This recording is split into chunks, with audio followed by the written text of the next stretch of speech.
There's discussions about that, yes. How soon could we see ICE agents using that as a hub? We'll see. It's under discussions. The planning is still being discussed, so maybe by the end of today, but yeah, it's being discussed. And how many ICE agents are you anticipating on the ground there with National Guard troops, I assume, who will also use that naval base as a hub? Uh, I know, but I'm not going to say it. We're not going to tell you how many resources we're going to send to the city. We don't want the bad guy to know what we're sending. It'll be a large contingent. Sir, Homan, do you have a response to Mayor Bowser yesterday saying that masked ICE agents are ineffective? Through what? She said yesterday during a press conference that masked ICE agents are ineffective. Masked ICE agents are ineffective? Yeah. They're extremely effective. I mean, look at the crime rate in D.C.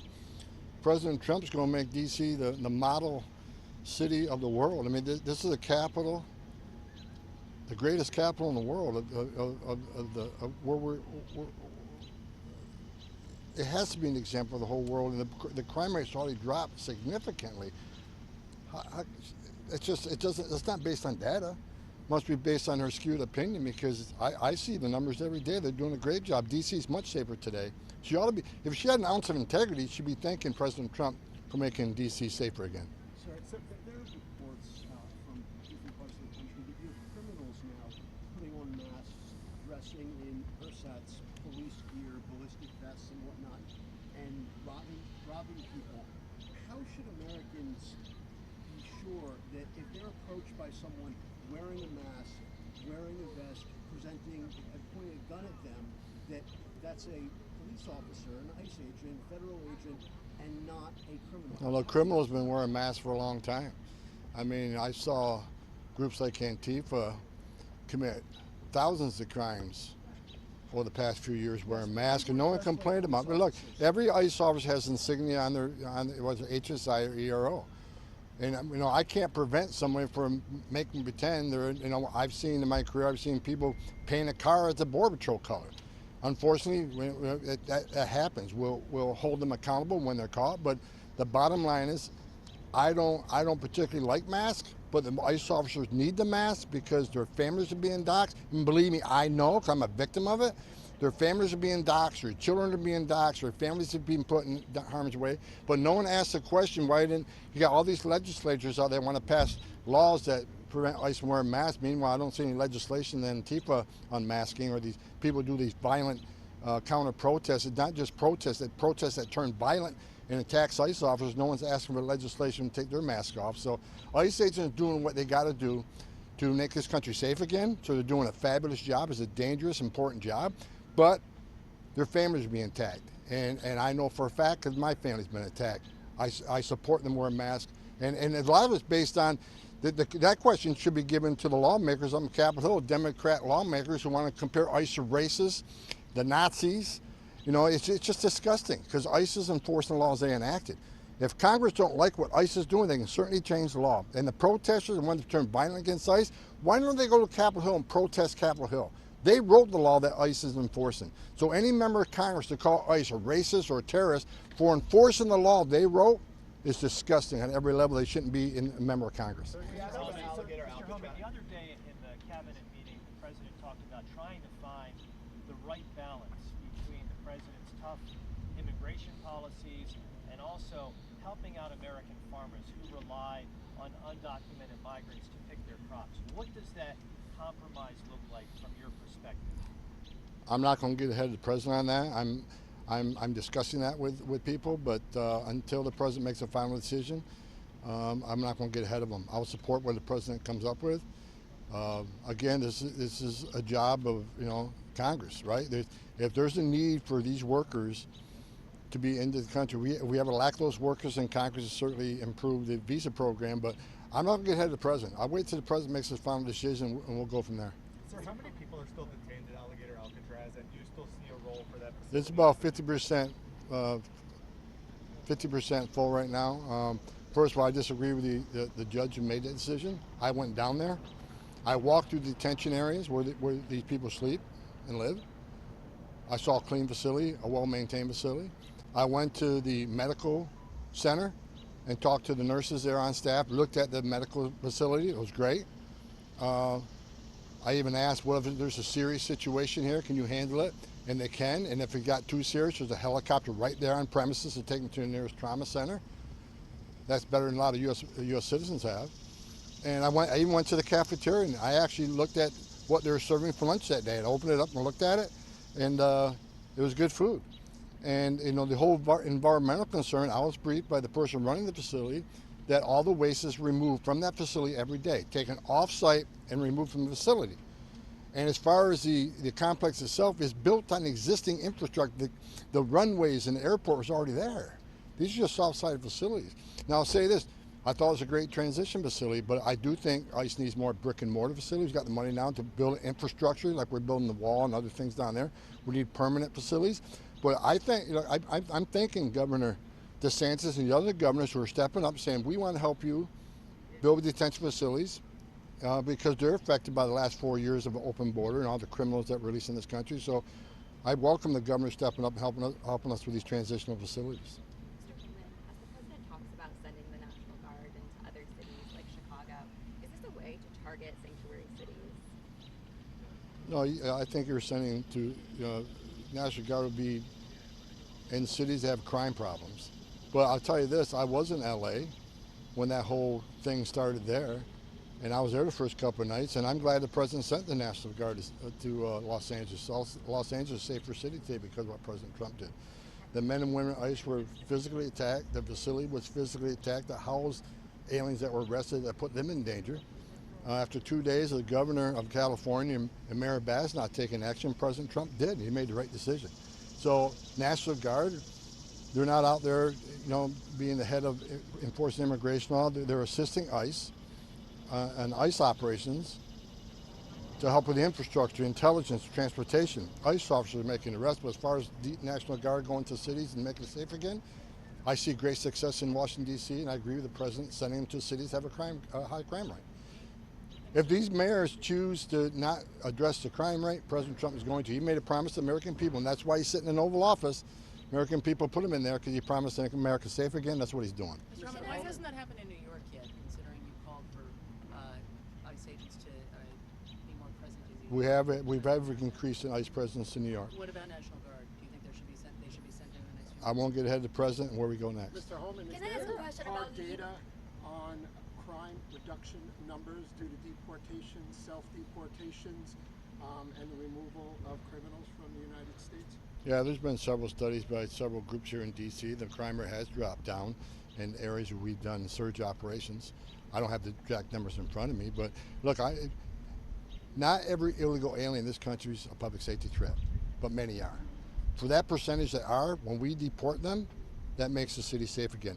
And despite what I read in the media, that we're arresting all these non-criminals, I look at the number every morning on the way here. I look at the numbers every morning. There's about 22 pages of data. 70% of everybody ICE arresting is a criminal. But the left says, well, not criminal enough, it's just a DUI. DUI kills over 10,000 people a year. That's a public safety threat. I don't care what anybody thinks. 70% of the people ICE arrest are criminals. Who's the other 30%? National security threats. We arrested thousands of national security threats. Many of them don't have a criminal history because their whole goal is lay low till they do their dirty deed. Gang members, a lot of gang members don't have criminal history. And finally, final deportation orders. People who had due process at great taxpayer expense, they were ordered removed by a federal judge and they didn't leave. And we're looking for them too.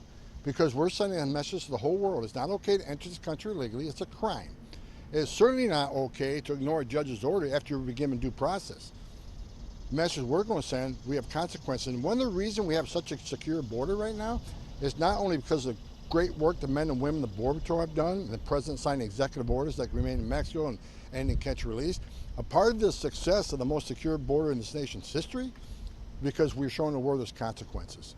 You enter this country legally, it's not okay. If you get order removed by a federal judge, you're going to leave. We're going to make sure of that. And I think the world's seeing ICE operations throughout this nation, 1,000 teams out there every day. We're sending a message, and that's helped greatly reduce the amount of people who are trying to come to the border. Mr. Homan, can I ask a question about legal immigration, There are reports about a multi-agency immigration enforcement operation in Chicago after Labor Day. Can you confirm those reports and why Chicago?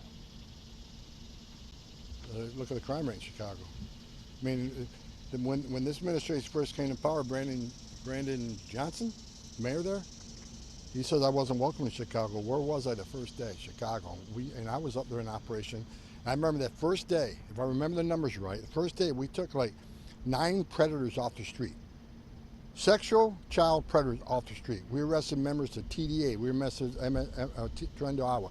We arrested members of MS-13. We arrested 2 people that were convicted of murder that were walking the streets. Illegal aliens. So, in one day, look what we did. Chicago still has a crime problem. So President Trump, again, made a promise to American people, we'll make this country safe again. So Chicago has a crime problem. That's why President Trump's thinking about it. So is that a yes Mr. to Homan, the a question operations about ramping up after Labor Day? Operations are ramping up across the country, but you can see a ramp up of operations in Chicago, absolutely. You're going to see a ramp up of operations in New York. You're going to see a ramp up of operations continue in LA. And, Portland, Seattle. I mean, all these sanctuary cities that refuse to work with ICE, where we know public safety threats are being released every day into this country, especially those cities, we're going to address that. We don't have that problem in Texas and Florida where all the sheriffs are working with us and they're actually holding people for us and letting us know when someone's being released. So we're going to take the assets we have and move them to problem areas like sanctuary cities where we know for a fact they're releasing public safety threat, illegal aliens to the streets every day. That's where we need to send the majority of the resource, and that's where they're going. Mr. Homan, on legal immigration, the Trump administration is considering reduce the duration of visa for students and journalists. For journalists, for instance, the I visa would be now that lasts for a year would be 240 days. Can you confirm this? And why is this important? Why do you consider this important to limit the duration for visa for journalists? I can't confirm that. No. Tom, on a personal or professional level, can you just offer your reaction to the Catholic school shooting yesterday? It's heartbreaking. I mean, I made no qualms about it. I'm a lifelong Catholic, and I actually went to Catholic school, and it was terrible. What happened was terrible, and I hope y'all hit your knees last night and said a prayer for those children and their families. I mean, it's a terrible, terrible thing. Just terrible.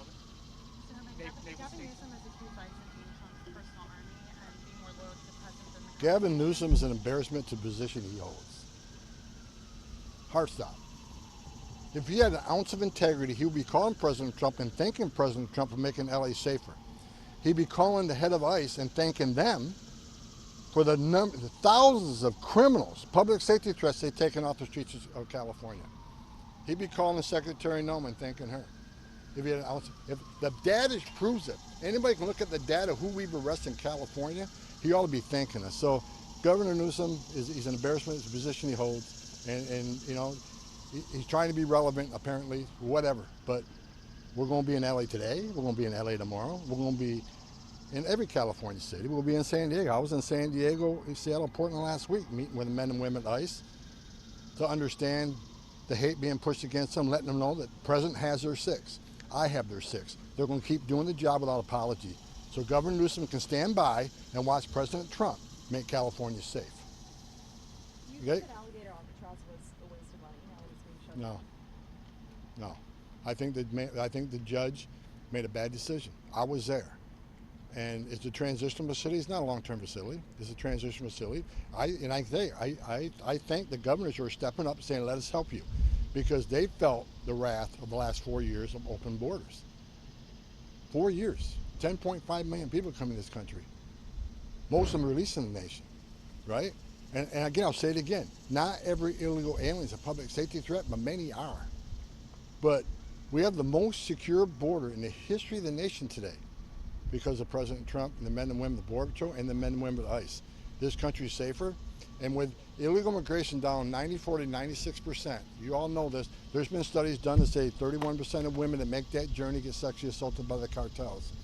Under Joe Biden, we had a record number of aliens die making that journey, over 4,000. That's a historic number of people dying making that journey. Historic number of people, 250,000, died from fentanyl poisoning because of that open border and fentanyl flowing across. Sex trafficking of women and children were at historic highs.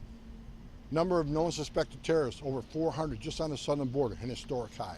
So when President Trump has illegal immigration down 94 to 96%, how many women aren't being raped making that journey? How many children aren't dying making that journey? How many aliens aren't dying making that journey? How many Americans aren't dying right now from fentanyl overdoses because that border is secure? How many women and children aren't being sex trafficked in this country because of what President Trump did? President Trump's success on the border is unprecedented. He's saving lives by the thousand. Even the wall. People want to attack the wall as his vanity wall. This is America's wall. Because every place they build a wall, illegal immigration is decreased, illegal drug flows decrease. But one of the most important things no one talks about, the wall saves lives. Women and children can't get over that wall, which means they go to a place where there's not a wall. And what's waiting on them? The men and women, the border patrol, who's going to take care of those medical needs, because a lot of them are in bad shape when they get there. President Trump's on the border. His success on board is unprecedented. I wake up every day proud I'm working with this guy because he's the greatest president of my lifetime, and he proves it every day. Thank you.